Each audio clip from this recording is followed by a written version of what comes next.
known as a 222 armoured car. They were four-wheel drive with four-wheel steering and equipped with a 20mm, basically an anti-aircraft gun on the top of that, which was used for ground targets. Very expensive pieces of equipment to produce, very expensive pieces of equipment to maintain. Wonderful in a peacetime army, but when the fur started to fly, they could be a little bit of a problem. The Germans were running so many different types of vehicles during World War II that spares and maintenance was always a problem with them. So at the front we've got that 222 coming in and starting an engagement with an American light tank known as a Stuart in American forces, known as the Honey in British forces. Only fired a 37mm gun, and it was always known as the door knocker because all it would do would let German tanks know that they were around, but it wouldn't really penetrate. The same gun was fitted on those three armoured cars coming in. Those armoured cars again armed with that 37mm gun and the 50 caliber Browning. A gun which was invented in the 20s and is still in service all over the world. Fires a half caliber bullet. Very, very large, very effective weapon, very reliable. Those the armoured cars there, speeds up to 60 miles an hour, very lightly armoured, only really good for stopping rifle fire. At this time, the Germans were still using bolt-action rifles as their main weapon, whereas the Americans, everything that the Americans had was either semi-automatic or fully automatic, thus giving them a great deal more potential firepower. So what the Americans would have been doing now was to bring sheer weight of lead in the air to help push them forward. They would have also had far superior artillery support and air-to-ground support. Allies at this time had total air superiority and were able to call in what were called cab ranks of fighter bombers, which would come in and put rockets and bombs down wherever they felt that the German troops needed softening up. So now you've got this group being surrounded by the Americans, and just sheer weight of numbers and firepower is likely to carry the day. You've got those two armoured cars in there, and one of the light Kugelwagens, which was the German equivalent, if you like, of the Jeep. Very different vehicle altogether. Only two-wheel drive, could be virtually pulled out of a ditch by full men. That 50 caliber, you can hear the speed of that round, the rate of fire of that gun in comparison to the German weapons, which you'll hear later, at a far higher rate of fire. But it's an extremely effective anti-infantry soft-steam vehicle weapon. So at the back end of the Germans there, we've got a Mercedes ambulance ready to take the wounded away.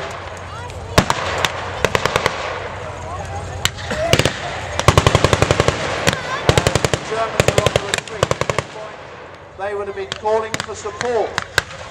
Something heavier to get them out of the mess that they're in at the moment.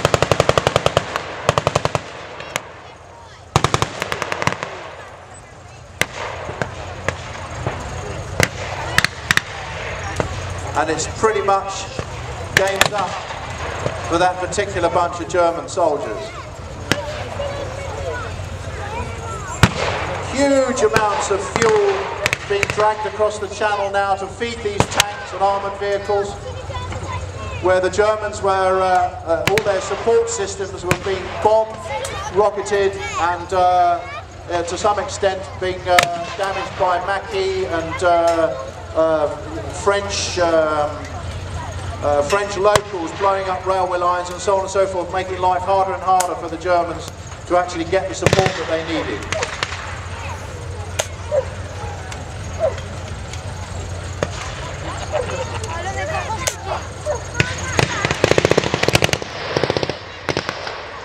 At this point, the Germans would be calling for some heavier support, as infantry weapons would not have done anything to knock out those armoured cars or the light tanks. The German infantry weapons that you see here Quite a large variety. Bolt-action rifles for the Germans, semi-automatic rifles for the Americans, lots of submachine guns for the Americans, 50 caliber Brownings, all full auto. The Germans were using quite a lot of captured weapons by this time. Russian submachine guns, Russian semi-automatic rifles, almost anything they could get hold of, even in SS units and what they call point units. Now you see the Americans are bringing up the big boys. There's a Sherman there at the beginning, right at the head of the convoy. M18 Hellcats coming in, half-tracks coming in behind that, bringing the infantry. The half-tracks would bring the infantry in, safe from rifle fire, right up to the point that they wanted to kick them out and start advancing on the corresponding infantry. You see the speed of those vehicles. They could go up to 50-55 miles an hour, covering huge distances in a very short time if needed, with all those troops safely tucked away from everything except artillery fire. Now there's a German reconnaissance squadron coming in on motorcycle sidecar units to find out the strength of the American troops before calling up something heavier to deal with this American armour. Those motorcycle and sidecar units, extremely flexible, well-built, but hugely expensive bits of kit. You could build huge bargains for the price of one of those motorcycle outfits. Now they're being engaged by the Americans on the far side there, and they would go back to their headquarters and tell them what the strength of the Americans would be and what they need to try and overwhelm them. So now the heavier stuff is coming in. There are two half-tracks coming. These are based on what's called a 251 half-track, which is one of the family of German half-tracks around at that time. Extremely expensive, very efficient, but again, prone to lots of breakdowns by this time of the war as they were getting very, very tired. Half of them having been through the Russian campaign. These two particular half-tracks are actually Czech-built post-war ones, which are an exact copy with one or two minor differences to the wartime 251 half-track. Now, the guns that you see on the top of those half-tracks, the MG42, very, very high rate of fire, up to 1,500 rounds a minute. But you could not actually hear the individual shots they were firing so quickly. But again, it takes a huge amount of logistical support to keep weapons like that fed. You watch the Germans with their rifles, they're having to work a bolt action every time they want to fire a round. The Americans merely squeeze a trigger.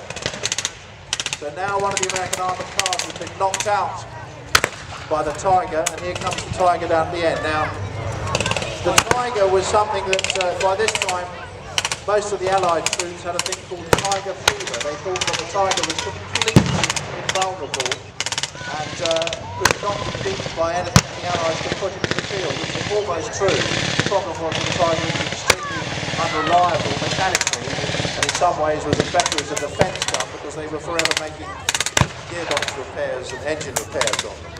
A huge gun on that 88, on that Tiger, the 88mm, flat trajectory for a whole mile. When that gun fired in a straight line, it didn't drop 1 inch for a mile and would penetrate any Allied armour from any angle you like. There was nothing that would stop that gun. Huge petrol engine,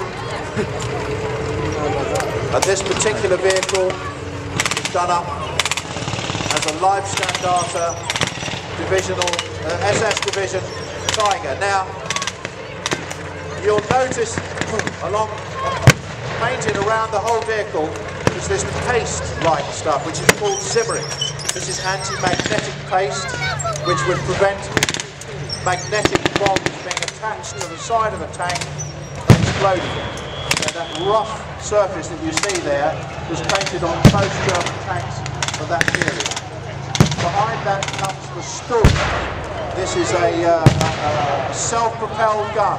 Very good piece of kit, much lower profile, mounted on a Panzer III chassis, very successful weapon. And that has things on the side called skirts. These flat plates on the side were designed to stop bazooka rounds and explode them before they actually hit the tank and damaged it. So these were now becoming into immense support to the German infantry trying to move forward to take the position which they just lost to the previous American army control. And there's the 88th from the Tiger lending its support now and engaging the Hellcats and the Shermans at the far end. You see the Germans using mortars there. Very popular. The Germans had about 4 different calibers of mortar, and the 81mm mortar was good up to about 4,000 metres with a very high rate of fire.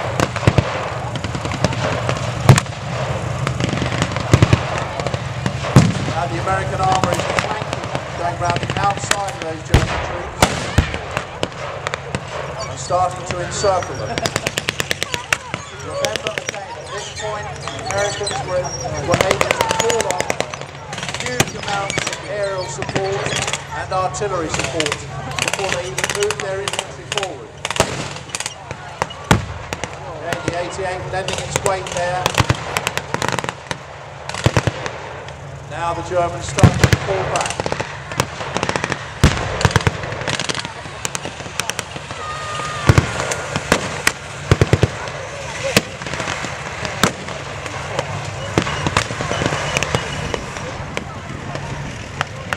German uniforms there, you can see a real mixture of camouflage of different types. The Germans loved camouflage. They had winter camouflage, they had summer camouflage, they had spring and autumn camouflage. And by this time they were wearing a real selection of whatever they could get hold of in a lot of cases. So what we see here is actually pretty much correct material.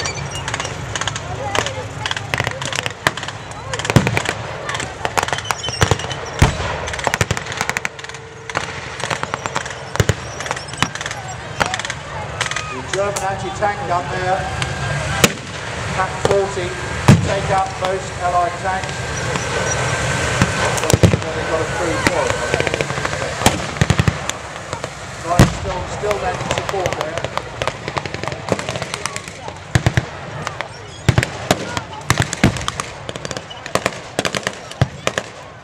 The German infantry is starting to fall back now.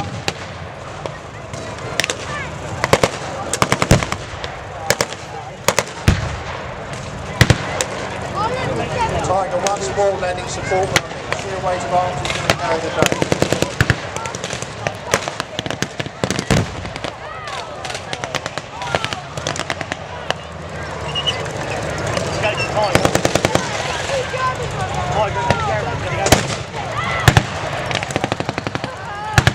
Now the American armour is moving out the outside now, both sides. Just 2 rounds into the Tiger. Again, in a real situation, the Americans would have probably called a Mustang or a Thunderbolt down with rocket firing and dropped that Tiger in its tracks. There's a first aid man going forward to look after the wounded there.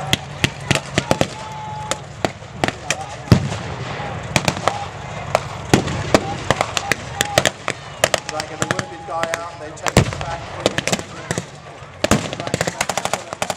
Behind the line. Well, the Tiger was definitely hit.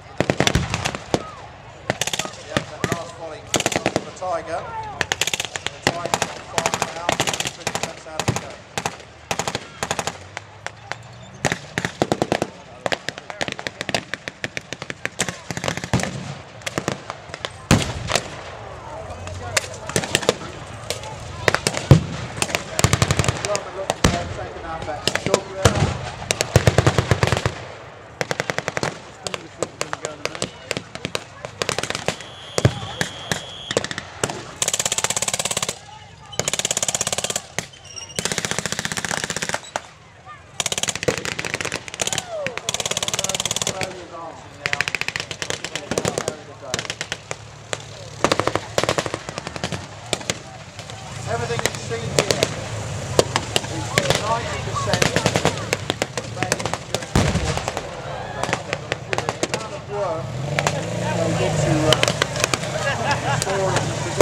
That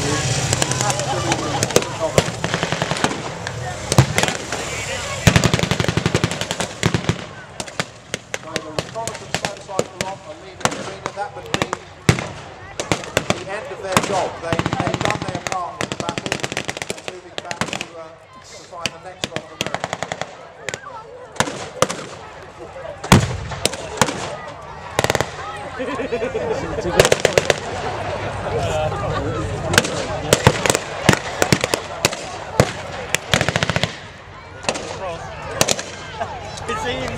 I think it's pretty much over. Father shouting here now. German half-back fire there.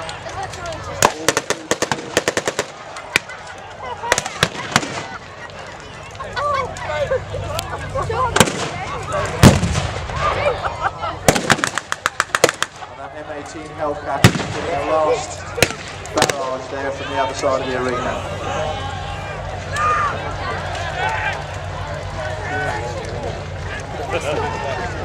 Yeah, a few Germans being dealt with by a couple of American infantry in the corner there.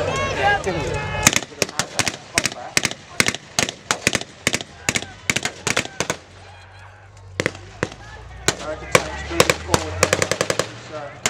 That's it. They just shot a first aid man. They're going to be in trouble after the battle now.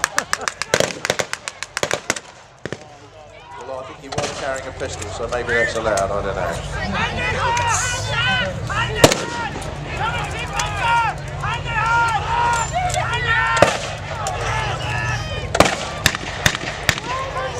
Final pockets of resistance being cleared up here.